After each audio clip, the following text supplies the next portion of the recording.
So guys, how are you today? I hope everyone is currently in healthy condition and fresh, because this is the morning. We will have we listen to some talk in the morning, and we need to open our eyes bigger and bigger. And please, I hope every one of you have a notebook also and a pen to jot down any important points from Miss Eileen today from this Kickstarter program. So today, I would like to introduce our honorable guest, our first speaker, Miss Eileen Chu. So Miss Eileen Chu, or we call as a Chu Yi Leng. She was graduated from University of London and obtained certificate of legal practice from the Legal Qualifying Board of Malaysia in 2008.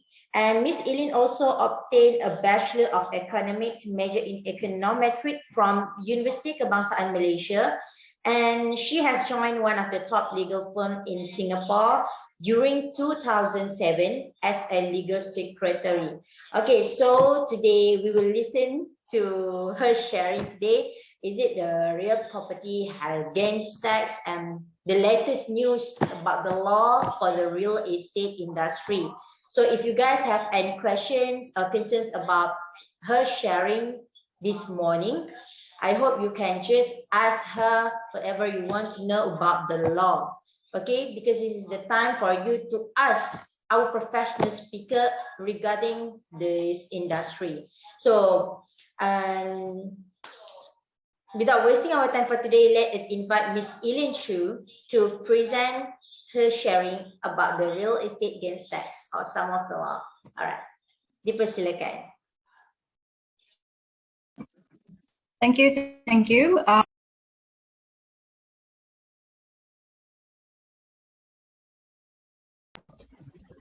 Thank you. Thank you. Can you hear me? All right. Thank you. I will start sharing now my screen.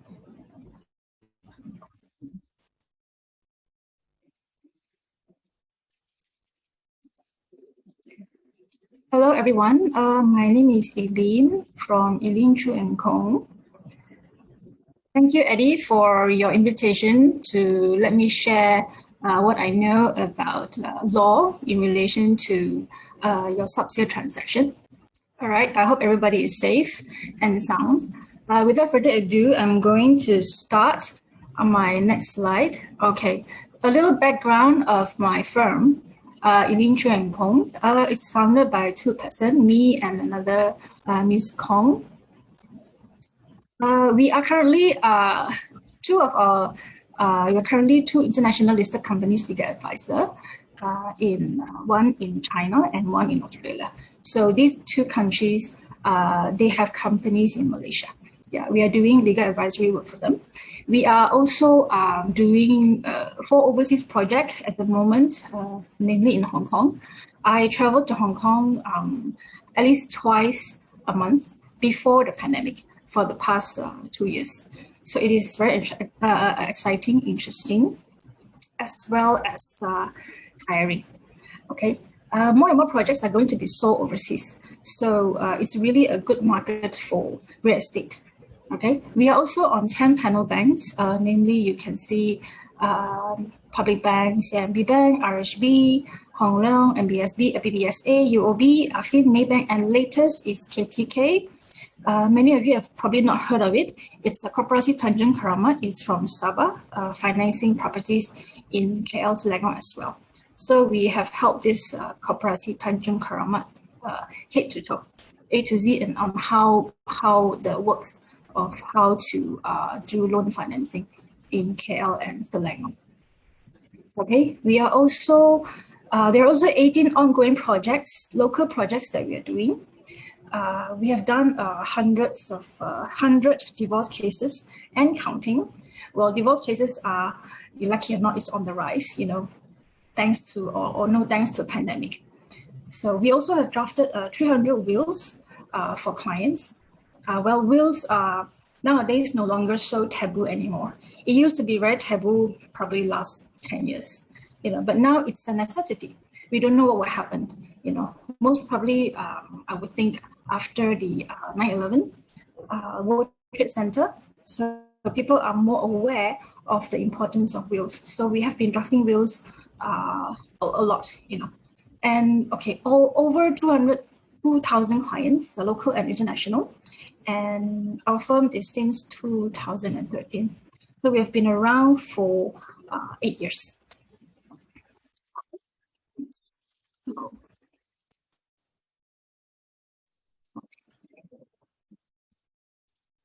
These are the topics that I would like to share. These 5 things that I think every sales agent or every real estate agent need to know. All this probably might sound very simple to you, but you have to know these things in the right way, in an accurate manner, so that when you perform your sale or when you explain to your client, you have all this background information at the back of your hand, you know, so that when client asks you, you will know how to answer. You know, number 1 is things to know if buyer is a local, individual, local company, foreign individual and foreign company. What are the things to know? Number 2, the difference between leasehold and freehold property. It's very simple, but it's not as simple. Freehold, leasehold. Okay, the difference between individual title, I'm sure most of you have heard of it. Total title, yes, but what is block title? You know, and master title. Okay, latest law on real property gains tax. All these are very, very important to note, because every owner that sells, he wants to know what is he being taxed on, what will he be taxed on. Okay, and lastly, point number 5 is 2 sets of lawyer or common lawyer. What are the pros and cons? Okay. Number 1, topic 1, local buyer. What is a local individual? You know, the local individual is of sound mind and age of majority, i.e. 18 years old. So when you're 18 years old and above, you are an adult. So whatever you sign on the paper, you're responsible for it. Why do I put this particularly, specifically 18 years old? Because in Marriage Act, the majority age, or when you're an adult, is 16 years old. You know, something extra to note. Also, the local individual must not be a bankrupt. If you're a bankrupt, you cannot buy property, because the DG or the Director General of Insolvency you have to go through the DGI first. Okay. Number 1. Number 2, we non-individual. Local non-individual, I can't call it a company, because there's the Berhad company, there's limited liability partnership LP, and society. These local non-individual, they also can buy property in Malaysia. Okay, so these three different non-individual, you know, Sdn Berhad, they must be registered under Companies Act. LP, they must be registered under Limited Liability Partnership Act. Society, they must be registered under Societies Act. Right. These local non-individual also cannot be wound up or in the midst of wound up. For example, if there's someone, you know, are being served on this company, for example, you know, but if that company, the summons has not been recorded or reported into the CITOS or CICRIS, fine, you know. But if it's already reported in there, then you will need to answer to the banks, you know, or to the other side if you want to buy, whether what is your case like, whether the case in court has been concluded or has not been concluded. You know. So it is better that the company is not, there's no case, no court case going on in order for that Sdn Berhad or the company to buy the property. Okay, what is local non-individual? These are 51% or more owned by Malaysian company or Malaysian citizen. Okay. Then for society, it's a little bit different, because society, it's vested in the trustee. It is more permissible than the vested law. You know, that means because trustee changes every year in a society, and society has a lot of members. To transact with the society being the buyer or the owner, it's not very easy. But they are allowed under the law for society to own property. Okay. What about foreigner? Foreigner, there are 2 different types: foreign individual or foreign company. Okay. Foreign individual means non-citizen, meaning a natural person who is not a citizen of Malaysia under the National Land Code Section 433A. And local company also can buy property. But all these words, all these are very blurry words. Basically, it means that if the company has 51% owned by a foreigner, that means it's foreign company. Or 51% owned by a foreign company, that means it's foreign company. Okay? It's simple as that. Don't need to be worried about all the wordings in there. But what is the trick for foreign company or foreign individual? They all both require consent or approval from the state authority, or last time we called it foreigners' consent under the National Land Code. This is a requirement. So with this requirement required, the process will take a bit longer than the local buyer.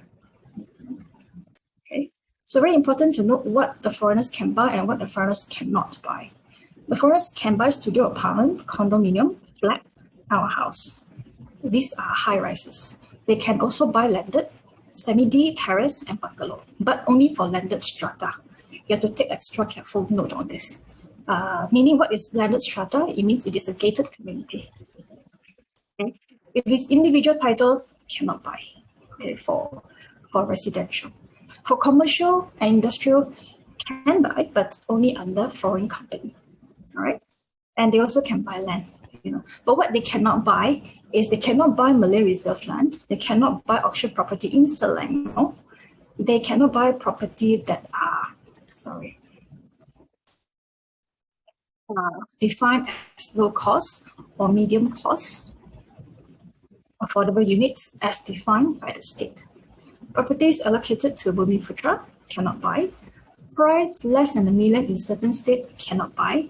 And agricultural land cannot buy, except if it's gazetted for development, then it is allowed if consent from the state is obtained. Right?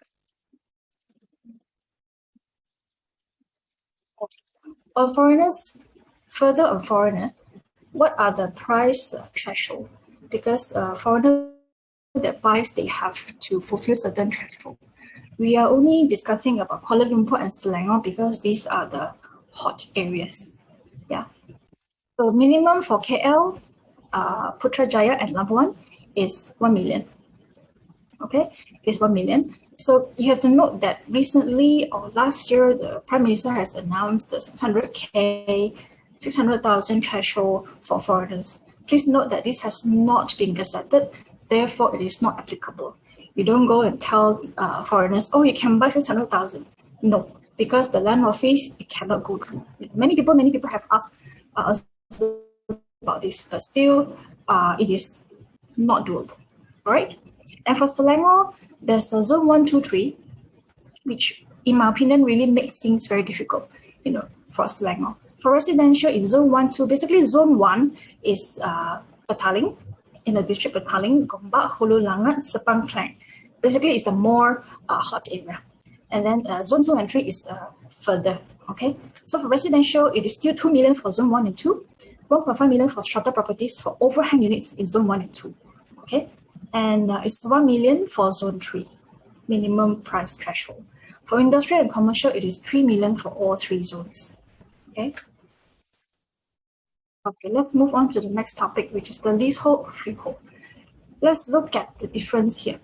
Freehold, meaning it is in perpetuity for an indefinite period. That means it's yours. Owners will hold the property forever. There's no expiry period, and a transaction, if you sell, is 3 + 1 months to complete. For leasehold, it is limited for a term of 99 years, usually. And when it's almost expiring or expire, you have to apply to the state government to renew with the lease extension premium to be paid. Leasehold also requires state consent to transfer and charge. But there are some instances where there's only requirements to get state consent to transfer. Charge may not be needed. So the lawyer will need to make sure this issue, because it will affect the timeline. Okay, of course, with consent required, the transaction will take a longer period, meaning It's 3+1 month after the consent is obtained. Okay. Having said that, there are certain property with freehold title. I don't know if you've heard with freehold title, but still requires state consent. Have you ever come across this kind of property? I have a lot. Bukit Jalil, golf course area, golf club area. The property there, it is a freehold title, but still requires. Yes, correct. Yeah.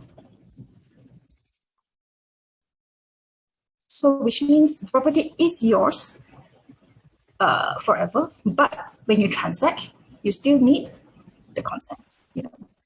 I would think that at that time it is actually a freehold property, or it's probably a leasehold zone for leasehold.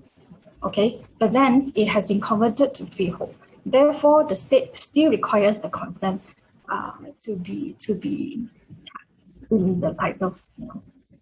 In other words, actually, I think they just want to make money. The land office just probably wants to make money out of the consent applications.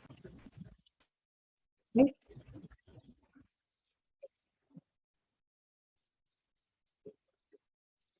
Okay. Topic 3, what are the types of title? When you see here the master title, this property is a condo. It sits on it is built on one piece of title. So we call this a master title. One piece of title, or sometimes it's two pieces, joined together or JV together for a project. It's called a master title. All right. What is a strata title? Strata is a form of title that gives the individual holder, unit holder, a title over the space, that they occupy, while the land and common property are controlled by JMB and MC. Right. So you are living, let's say, on the 15th floor. You're living in space, but the government still give you a title so that you can transact, so that you can still own this particular space in the air, right? Okay, individual title is ownership document of landed properties. Every landed that you see, CBD terrace, bungalow lands, they have individual title. It's like their identity. It's like their passport. Okay. Okay, block title, or we also call it provincial block. Maybe many people have not, especially the newer ones, you have not seen what is block title or provisional block, right? It is a title upon one block of property, which is usually built on and might be further subdivided into strata title. Example, 3-story shop lot. There's one block title. When the developers submit it for division of title, they just put the 3 blocks, 3 floors in one title. That's why we call it block title. Pros and cons. Pros is you can subdivide it later. Con is if you don't subdivide it, because it's a bit costly. If you don't subdivide it, if you sell, you have to sell at one go. Right? That is block title. Okay, what is topic 4, which is what everybody needs to take note of, property gains tax. This is very effective from January 2020. Okay, still the same. So if you are selling within 3 years, it's 20% for all parties, whether you are Malaysian, company, or foreigners. Okay, 4th year is 20%, but for foreigner it's slightly more expensive. 5th year is 15%, but for foreigner it's 30%. And the 6th year and thereafter is 5% for Malaysian, 10% for companies, and 10% for foreigners. I'm sure you guys know about this.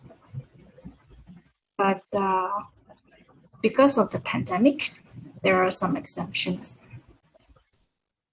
The latest exemption, these are the 2 notable ones that I think is very important for you guys to note.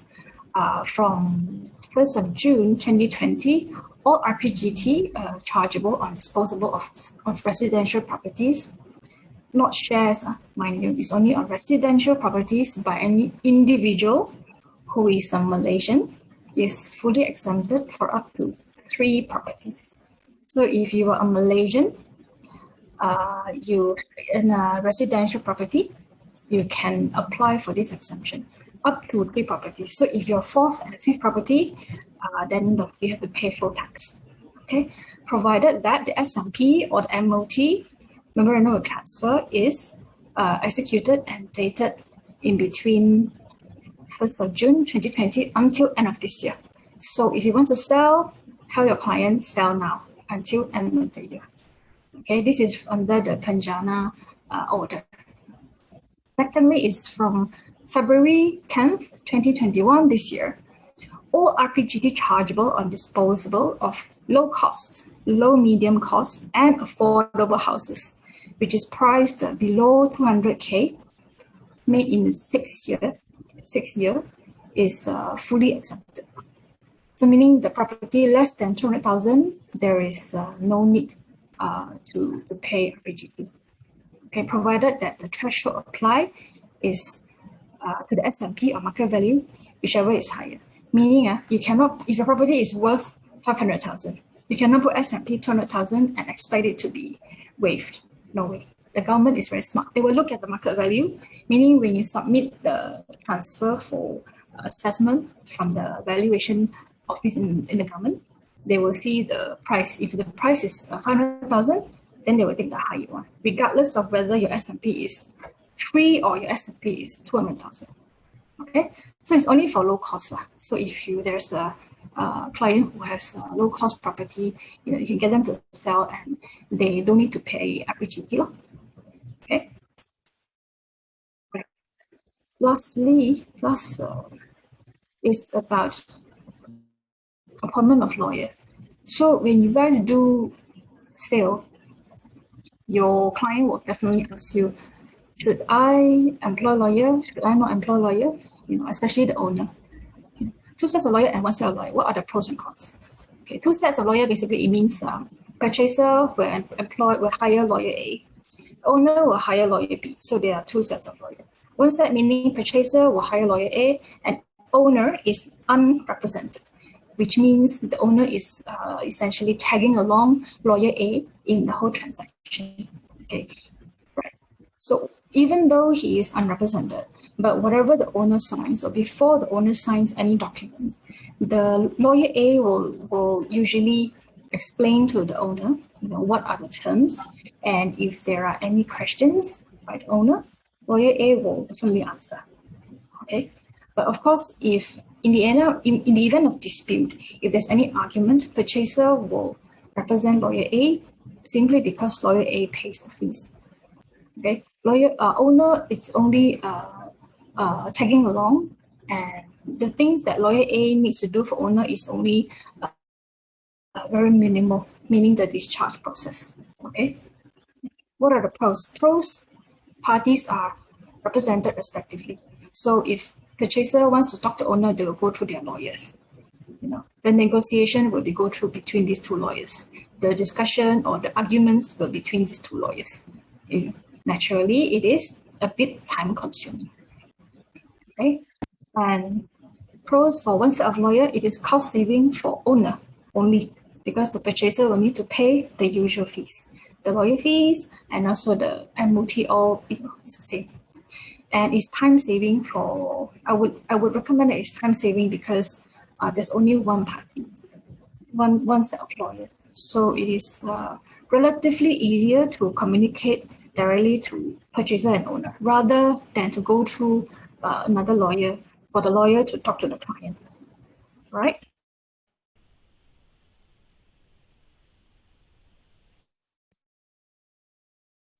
Okay, the con for any argument between purchaser and owner, the owner will need to appoint another lawyer to be represented, because the purchaser is inevitably going to be represented by lawyer A.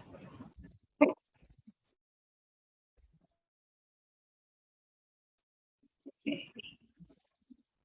I guess my presentation is kind of short. So I have a website. We're also on Facebook, and also I've created a Telegram. You guys can just add in so that if there's any latest news or latest updates on law, we will post there. Or if you have any questions regarding law, we can also assist to help you in the Telegram. Okay, Facebook, we are constantly doing posts to actually inform the public about what is needed to be known, especially the latest development on the law. All right. Do you guys have any questions? Let's see.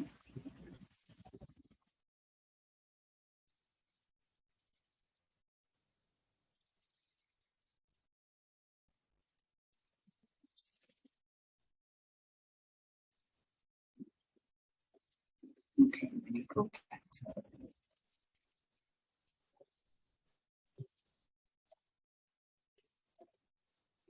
Okay, I'm going to start answering questions.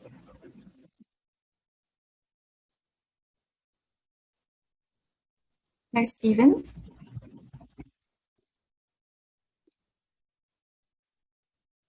Yes, foreigners price threshold, what is overhang units?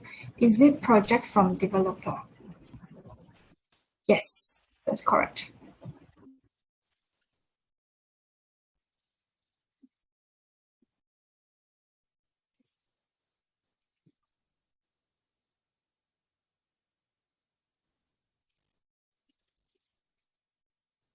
Hi, Eddie. What about strata title property?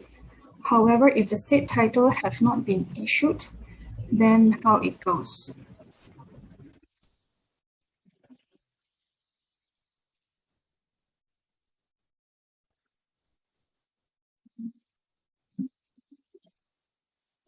You will go by normal master title. You will go by date of assignment.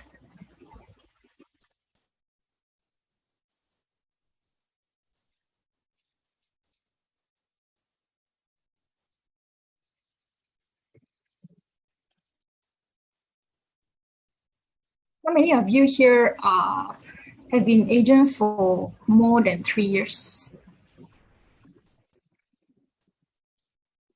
More than 3 years. You can type me.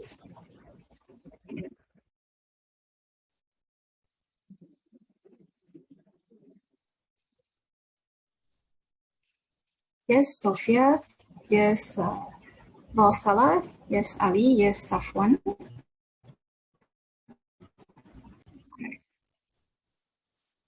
That's all.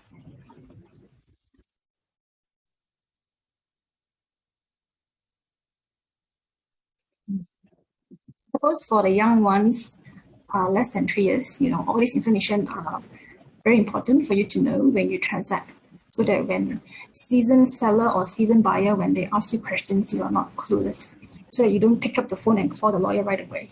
Have all this information behind your so that you are able to answer them. Okay, because I realize nowadays clients are not easy to handle. They are anything but easy, and they expect a lot out of agents and lawyers. So if you are less than experienced or less can't answer that question in confident or in a proper manner, they will say there's so many agents around, I'll go for the next one.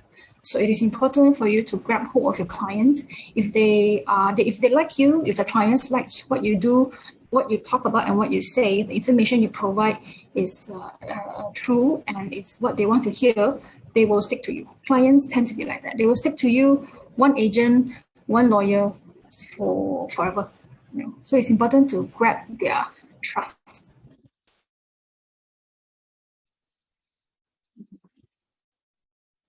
And yes, but you're not rich. No, but you're rich at heart, Harun. Your experience, you can teach the young ones, all your experience, how to sell in a very effective manner. For properties more than 10 years still under master title, can we sell?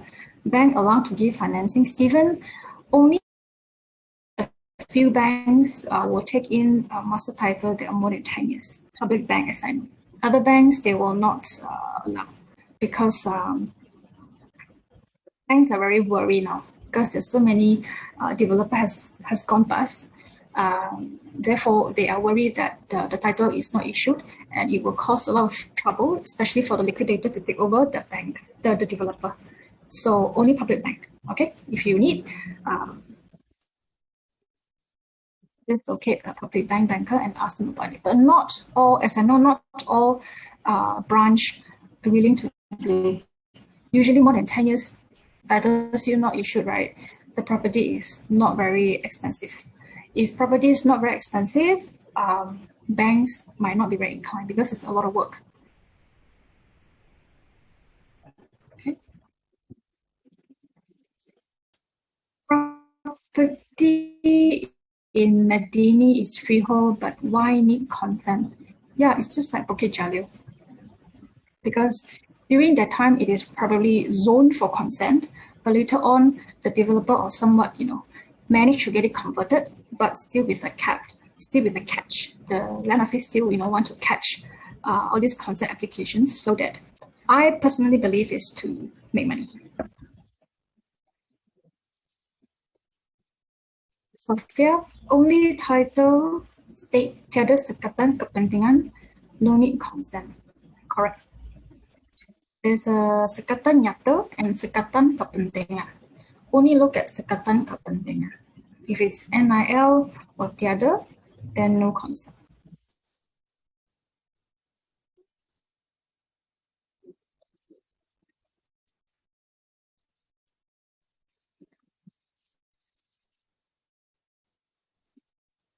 Benefit of HOC, apart from stamp duty exemption.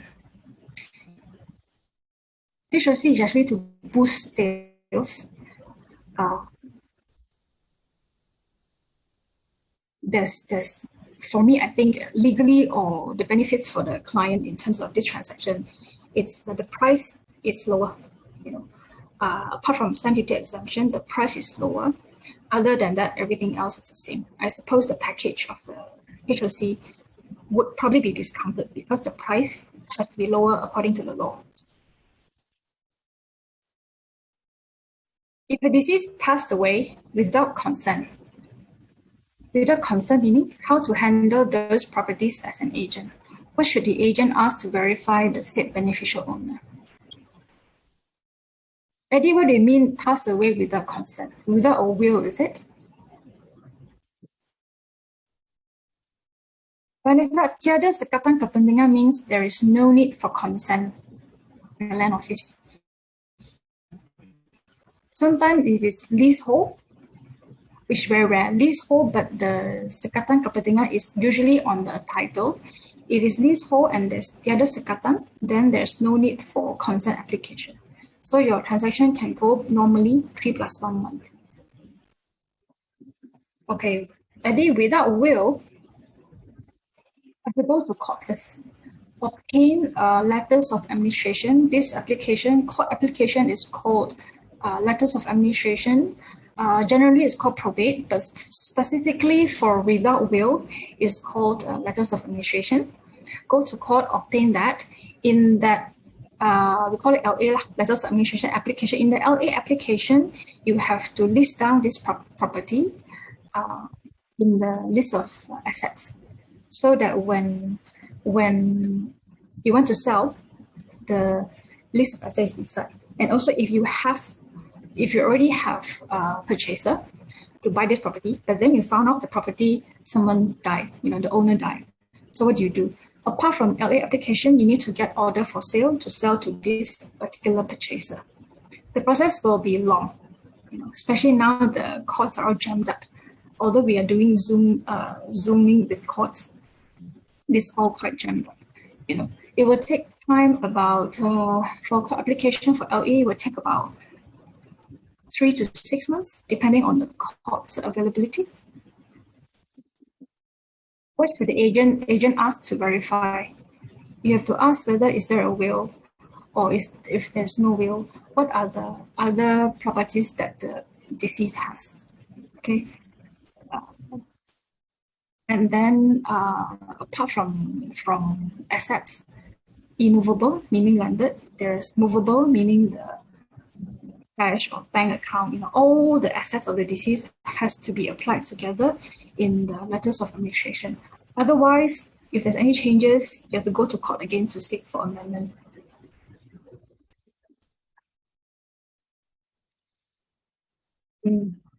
Yeah, so if you just bought two property last year, the deceased died. Yeah, it happens very, very, very frequently now. If no will, like I say again, will, everybody should get the will done.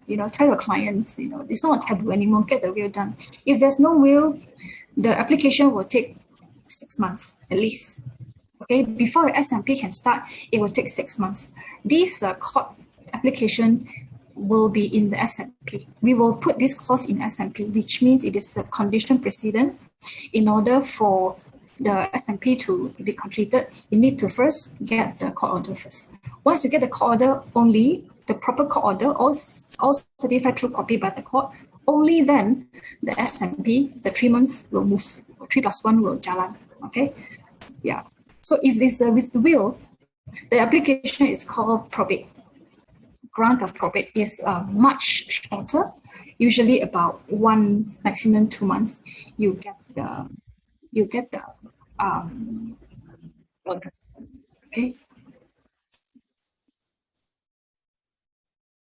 Auction, a few things. Yeah, very good question, Eddie. Auction, you must make sure you do a land search. Make sure there's no bulks of caveat entered on the property. Number one. Number two, make sure the JMB, the management, if there's management bills, has all been settled. The TMB, all the utility bills have been settled, because sometimes the utility bill and JMB bills is so huge that it is a deal breaker. I've had cases where the utility bill, JMB bill is 50,000. The property auctioned is only 150,000. Who wants to buy? Yeah. These are very important. And caveat also very important, because a lot of these auction properties, the owner would have borrowed money from elsewhere, and that person who lends this money would have caveated the property. If there's caveat, what do? We have to seek court order to remove it. If it's someone that we don't know, we have to seek court order to remove it. So it's another long process altogether.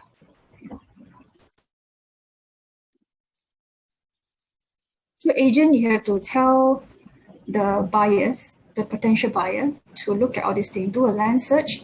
If the land search first trigger is if land search has 2, 3, 4 caveats, it is safe to forget about it, even though the property is cheap, because the process that comes after that, successful bidding, is very long haul.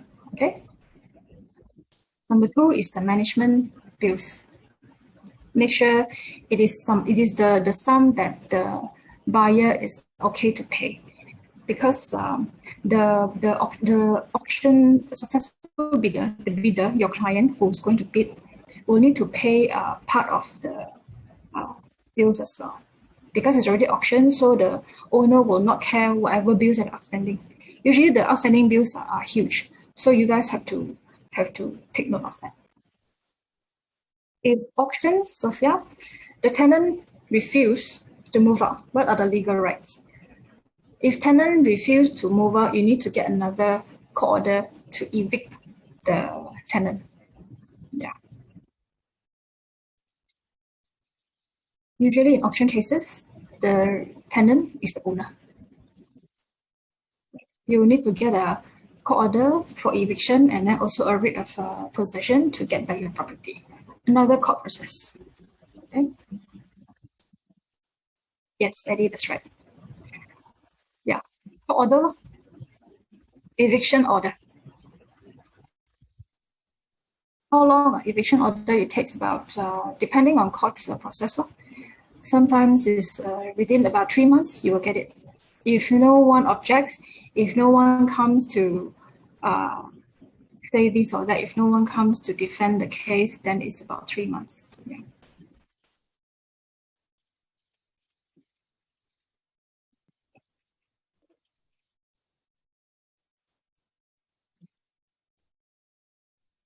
For auction properties, Stephen, If option come from CIMB, is it true we can only apply back the loan with the same bank? Or we have the option to apply for other bank? Other banks can. Yeah, not true, can. If the banker say only the same bank, it's wrong. Cost for court order for eviction, at least 15,000, because the work is a lot. Yeah, it's not like a standard template. Okay, actually nowadays nothing is standard anymore. You say SMP standard, no, it's no longer standard. It's all customized, all custom made already. So yeah, 15,000 plus minus lah. Those properties with will, however, they are dispute among beneficiaries. So what can we do? In cases like this, what usually happens is the beneficiaries, they will come and object. They can only object if the will is not valid. Number one. Number two, if the executor or the administrator is not the proper person, not fit to do the job of the executor and administrator.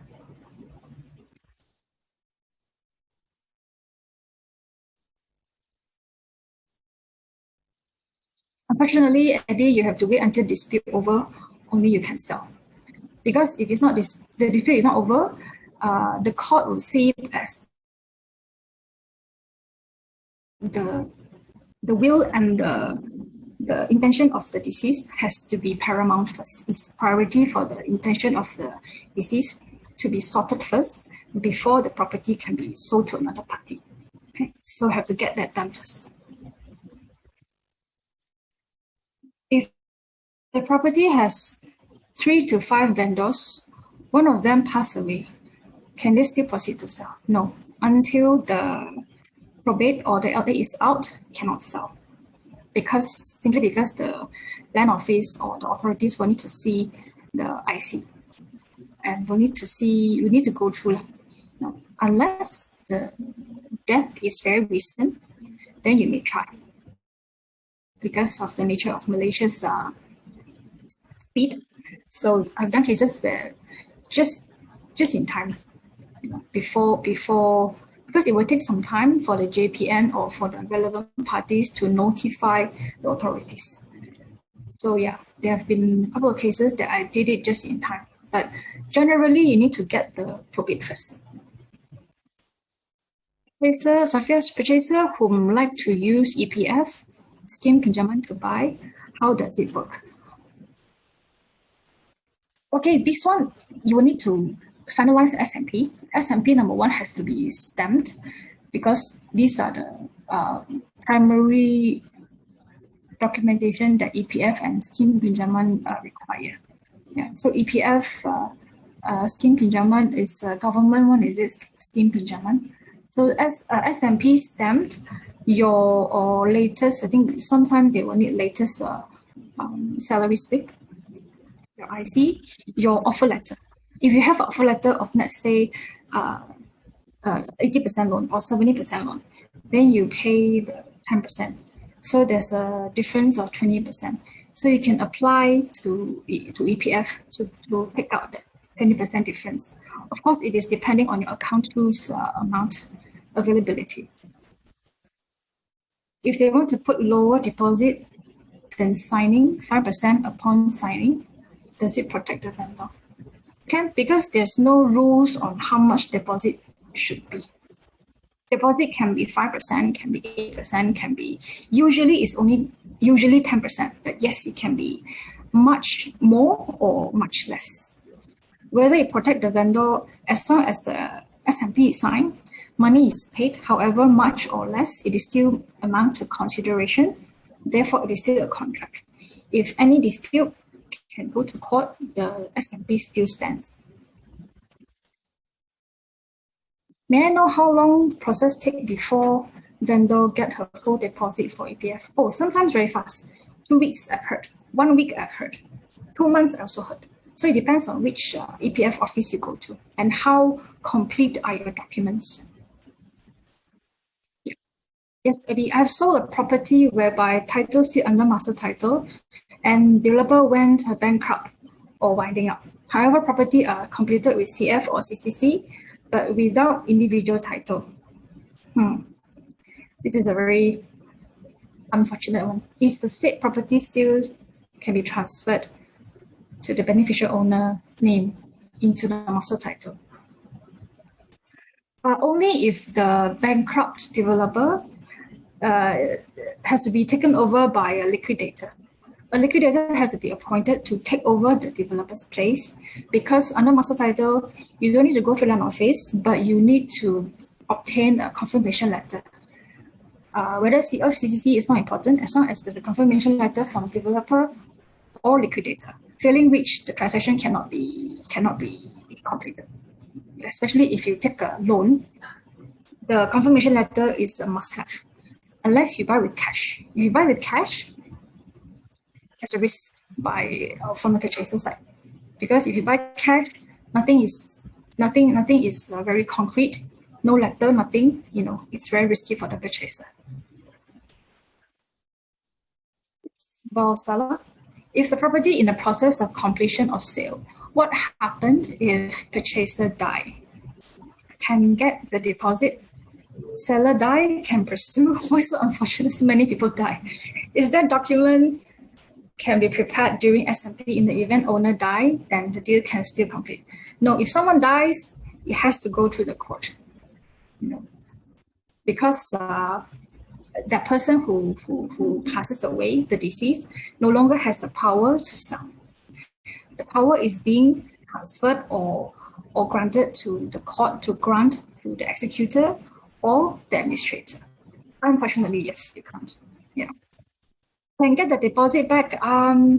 Cannot, because you have to go through, because there is an entity, because the deceased will be represented by the court or the executor. Therefore, the owner still, or the purchaser still exists. It's not like the purchaser gone, then everything back to normal. No, someone will take over the purchaser or the vendor's position. Therefore, there's no refund of anything. Yeah, the beneficiary, if at all, should take over the beneficiary or the executor should take over the deceased's place in completing the sale. If they don't want to complete, that is forfeited. Because I have an exact case now, halfway the purchaser died. Yeah. So because have to go through court, and they can no longer afford the transaction. The loan is also under the deceased name, so they cannot afford it. They cannot go through it. So they decided to stop it. And therefore, according to SMP, the deposit paid, whatever money paid, is forfeited.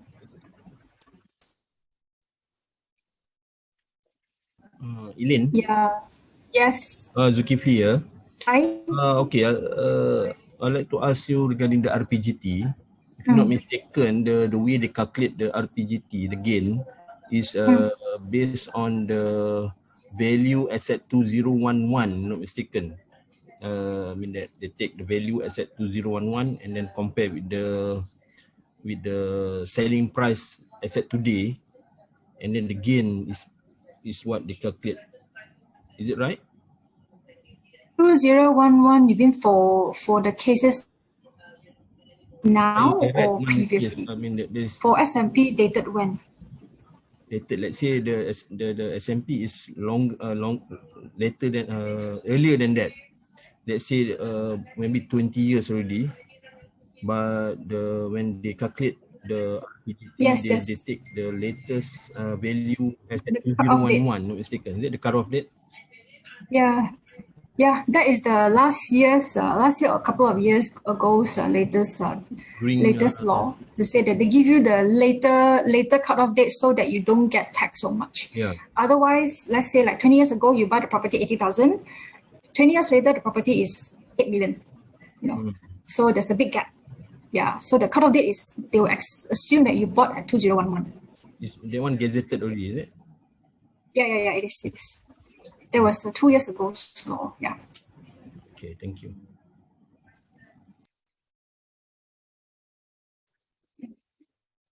Yeah, I agree, Soraya. Because of COVID, really a lot of people die. So the courts are now busier than ever, doing all this.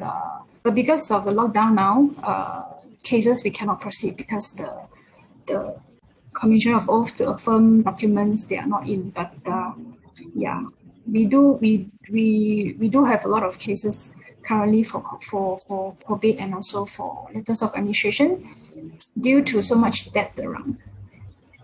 Safe to prepare a will or PA before selling property. A PA for seller is only good until the person dies. If the person dies, the will will kick in. Can that help? A will is definitely more long term, more safer. PA is when usually PA. What do people do? PA is when you are not around. When you are overseas, you want another person to actually help you to transact, to sign the documents, do the PA. Okay, or you are too old already, but you want to sell the property, so you cannot sign already, or you are in operation, you cannot perform the transaction. Yes, then you do a PA. But if the person who gives the PA dies, then the PA is no longer applicable. The will will kick in. So if you do a PA without a will, then you will need to go through the long process, the 6 months LA process. But to do a PA, that person who gives the PA must be of sound mind, meaning he is still able to understand what you talk, what you say, understands and acknowledges in order to sign the PA. Yeah, if he's unconscious, you cannot just get the fella's thumb and do it. No, you cannot. Yeah. The properties bought together with friends. Is it advisable to prepare PA, will, and deed of trust? Yes, Eddie, that's correct. PA to who? Because you're among friends, you cannot be PAing to your friends each other. It has to be someone, one person. Will, yes, the will will be that. Let's say there are 3 friends, ABC. ABC will need to prepare their will individually, who they want to give their share to, 1/3 share to. Okay. Yeah. Deed of trust, yes. Deed of trust is additional document. Yeah. Is the PA conditional? What do you mean conditional, Sophia? PA is usually irrevocable and unconditional. If you want to put condition, it has to be very, very specific. Failing which, if there's a dispute, court will look at it in a microscopic manner. Yeah. The condition, what condition you want to put it? It is condition upon certain very, very minute manner. Yeah. Because PA, what we know these days is a lot of people are using PA to wrongfully transact a deal. So now to register a PA in court is also no longer as easy as last time. Now the court will take the trouble to call the donor and donee, the PA maker and the PA receiver. They will call them to confirm that, did you give the PA to this person? You sure? You know the contents of the PA. Yeah. So if not, then the court will not grant the PA. Yeah, because every PA needs to be registered in the High Court in order for it to be valid. Yeah. You're welcome, Eddie. Thank you for inviting. So if you have any other further questions, you can actually send in through the Telegram. I will answer it. Maybe not immediately, but I will answer it. Yeah.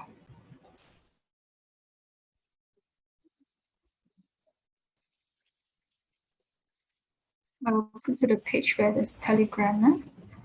Yeah. And my email address is here. Website, we have a phone number as well. Yeah. And Facebook. So all these social media, you will never miss us. If you want to contact us, there's always a me. Yeah. I hope today's topic you gained something, you learned something, and make you a better agent to serve your client so that their interests are all protected. Thank you, Eddie.